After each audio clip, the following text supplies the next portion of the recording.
Welcome back to The Explainer. Today, we're diving straight into a grim, dark fable.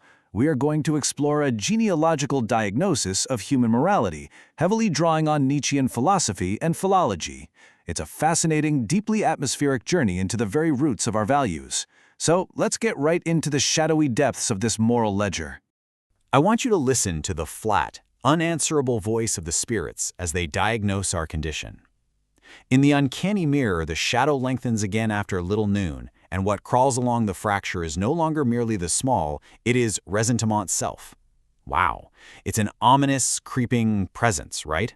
This shadow of resentment isn't just a fleeting emotion, it's a living, crawling force that emerges in the aftermath of something profound. All right, Section 1, the uncanny mirror shadow.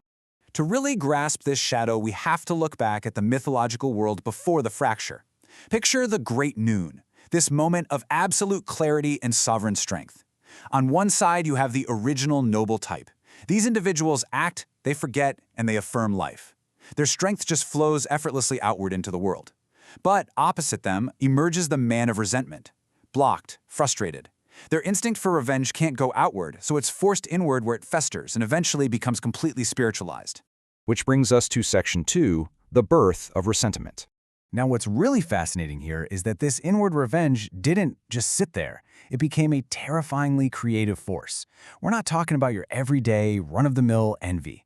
This resentment acted as an engine. Because the blocked man couldn't express physical strength, he completely flipped the script. He created a totally new moral world, literally renaming his own weakness as virtue and rebranding natural, outward strength as evil. It was a complete value inversion. Let's move to Section 3, the ledger of power. So how exactly did they pull off this massive inversion? Well, they used the magic of language. And this is where philology, the study of language origins, acts as our detective to expose the mechanism. Take the German word Schuld. In our modern moral context, it means guilt. You know, that heavy spiritual burden of having done wrong.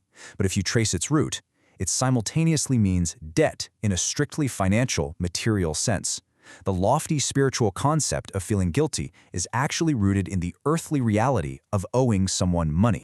And we see the exact same trick with the word Wert, which means value or worth. Trace it back and it leads straight to commercial and sacrificial exchange. So what does this mean for our fable? It means that this grand, untouchable vocabulary of good and evil totally collapses under etymological pressure. It collapses right back into an older, colder ledger of power and postponed reckoning. Section 4. The Slave Revolt. This massive shift in morality wasn't some sudden discovery of divine truth. Let's frame this chronologically as a historical story.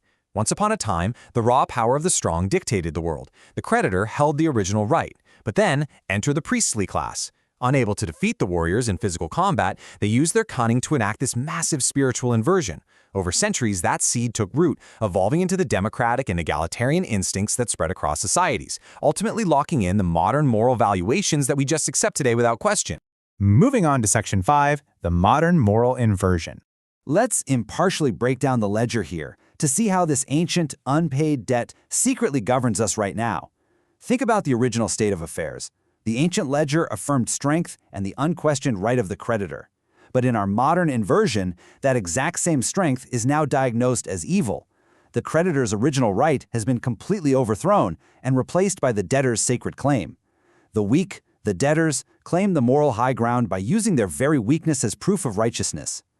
In the honking language of the three spirits, ressentiment is simply the lingering receipt carried by the small along the fault line left by the Great Noon. Think about that for a second. It doesn't challenge the sovereign's height with a rival elevation. It doesn't build a taller tower. It merely stands at the bottom and presents an uncanceled invoice. It's an unpaid debt of suffering held up quietly in the calm prose of diagnosis. And finally, Section 6, the arrival of nothingness. So here we are at the chilling climax. We follow the genealogist and the witness as they watch this constructed moral world unravel. Notice that the genealogist doesn't moralize or judge this force. Instead, he simply traces the infected root. And as he applies that etymological pressure, proven guilt is actually just financial debt, the gilded temple of idealist morality just falls apart. Meanwhile, the witness, standing in a place where surprise has already been canceled, simply records it happening. And what exactly do they record? The arrival of European nihilism. This happens precisely when that deferred revenge of resentment can no longer sustain its own fictions. When the curtain is pulled back and the lofty ideals are exposed as mere commercial debt, the debt itself becomes visible as pure nothingness. Resentment was the engine that generated our moral world, sure, but once fully exposed, it acts as a quiet solvent, completely dissolving the ancient debt into the unsearchable depth. Which leaves us staring into the void with a staggering question. When the engine of our moral world dissolves into the unsearchable depth the spirits keep open, what actually remains in the uncanny mirror? If our highest virtues are born from inverted weakness and ancient financial ledgers, where do we build from here? It's a lot to chew on for sure. Keep questioning, keep learning, and I'll catch you on the next explainer.